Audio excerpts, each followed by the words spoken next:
He spoke with Ron Paul's brother, Wayne Paul. 1913, the Federal Reserve Act was passed, floor of the House, where 3 members of Congress were on the floor. At that time, they only needed a majority of votes to pass it. So in 1913, the Federal Reserve Act was passed. 20 years later, 1933, under Roosevelt, the United States was declared bankrupt. And in 1933, the Federal Reserve private bank says, okay, USA, what are you going to pledge as collateral on the debt you owe me? What happened by 1936? Does anybody know?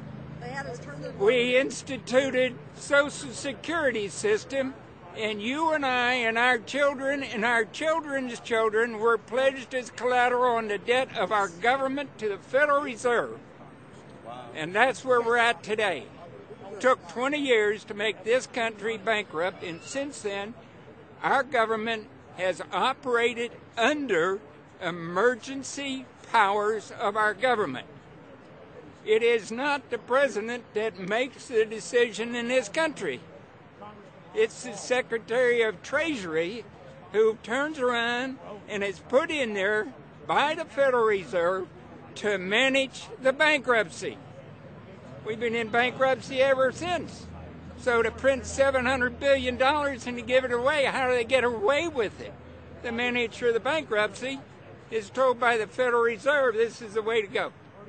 That's where we're at today.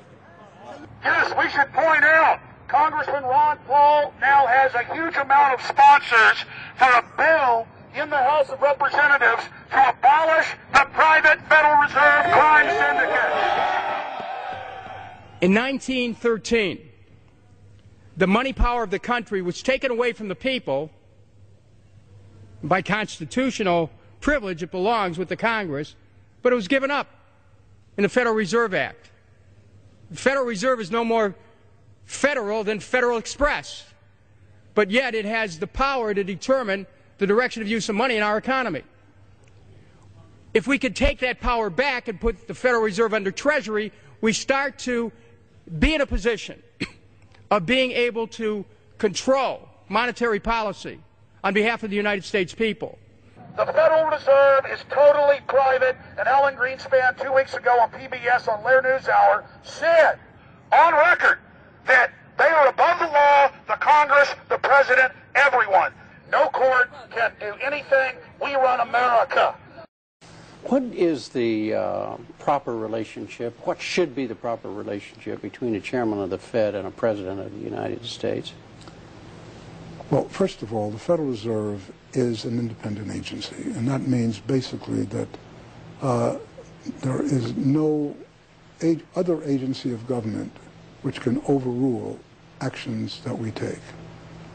So long as that is in place and there is no evidence that the administration or the Congress or anybody else is requesting that we do things other than what we think is the appropriate thing, then what the relationships are don't frankly matter. Notice what Greenspan is saying. Greenspan is saying the Federal Reserve is beyond the law. And in reality, they are in practice beyond the law. Nobody, as far as I know, has ever audited the Federal Reserve. One of the first things we ought to do when we nationalize the Fed is go in there and find out the audit. Who stole money? Who engaged in corruption? There's a whole series of people going back to Volcker, to Greenspan, to Bernanke, and so forth. Think of the arrogance of a private group of banks that have bankrupted the nation by design so they can repo the country.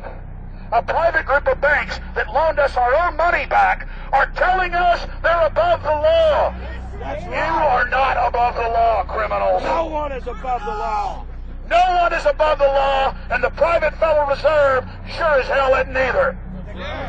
Since the founding of the Federal Reserve back under Woodrow Wilson, the Federal Reserve has struck out 3 times. They didn't stop the crash of 1929. They didn't stop the banking panic of 1932, 1933. And now they are the cause of the derivatives crisis because they're the ones who inflicted derivatives on the world with Alan Greenspan. Instead of our economy being about goods and services and real products and manufacturing, It's all about these guys, the private Federal Reserve that masquerades as a government entity who controls the issuance of currency and credit.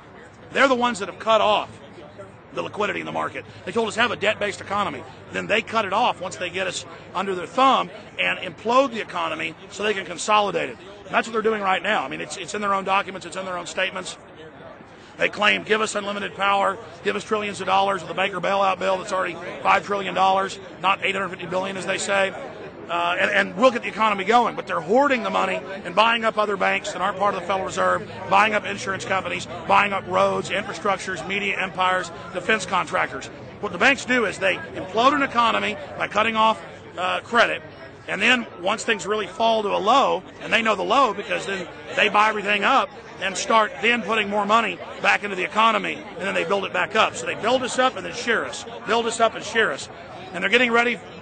All over the world, they're always shearing some country, imploding it. Comes out in their own IMF and World Bank documents. That's just the foreign arm of the same cartel. And these are the people who claim to be the saviors of the economy, the people who have created every important crisis in the past 100 years, the Federal Reserve. So it's illegal, it's unconstitutional, and it's a failure. And I think the failure is what everybody can see right now. Yeah, what they do is they make you think Clinton's evil in running things. Then, oh, Bush will save us. And then, oh, Bush was evil. Now we'll be saved by Barack Obama, but he's just a puppet.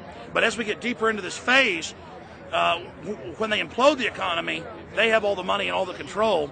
But they also like to pose as the savior. So Obama is meant to be the savior during the Depression, and he'll save us with a 1 million person, he said, is bigger than our military, domestic spy force, a 3 million person environmental spy force. So giving people these jobs to be government bureaucrats and spies to go out and manage the other 290-something million Americans. And so this is classical fascism. The communists also do it. Any vertically integrated command and control authoritarian system does this. So they're openly following what the same group of banks did in Germany, Russia. It's in the Communist Manifesto to have a private central bank, because the private central bankers actually wrote the ideas that they had Marx and Engels put out. People go, well, why would the banks want communism? It doesn't exist. They rape us, they consolidate us, they put us into work brigades, they make us slaves, and they say it's a people's paradise. Look at it. Boy, you're really doing good. And then they transfer all the wealth of the nation offshore. The globalists are outside all the nations. That gives them safety, and they play countries off against each other. And so that's what we're facing and dealing with. And so they're bringing in classical, hardcore tyranny in the U.S., but we have the internet. We've grown our numbers. The alternative media has exploded. That's what they're trying to move in to shut down and regulate and tax the web, but it's too late for them. They're playing in the 19th century, 20th century rules. It's 21st century, the century of resistance to tyranny. And so it's going to be one hell of a fight with the people and free humanity on one side and the New World Order on the other. And every one of you out there counts, needs to be involved in this fight like nothing you've been involved with before, because this is life and death. Everything depends on exposing these people. Everything depends on showing the people that this is the New World Order, this is the criminals. We're dealing with the king rats here, the people that are carrying out tyranny worldwide. And either they fall or we fall. Either worldwide darkness and a new age of tyranny and oppression and with a scientific overlay, or a new age of liberty and freedom and a new renaissance. The choice is the people's out there. Okay, we can tell you what's going on. You can check it out for yourself and find out it's true. But don't wait. Investigate now. Get involved now. Go out there and reach out now. We don't have time. If you're looking for the solution, look in the mirror. Look right into the mirror, because you out there, men, women, old, young, black, white, doesn't matter. It's going to be up to you if they win or if liberty succeeds and the people have a chance of having any future. These are cold-blooded eugenicists. These are cold-blooded people who think they're God, think that they're our masters, that think that we're animals. These are the guys that funded Lenin and Stalin and Hitler and Mao. These are the guys, it's all on record, that bankroll this stuff. They are hardcore vicious, and they must be resisted.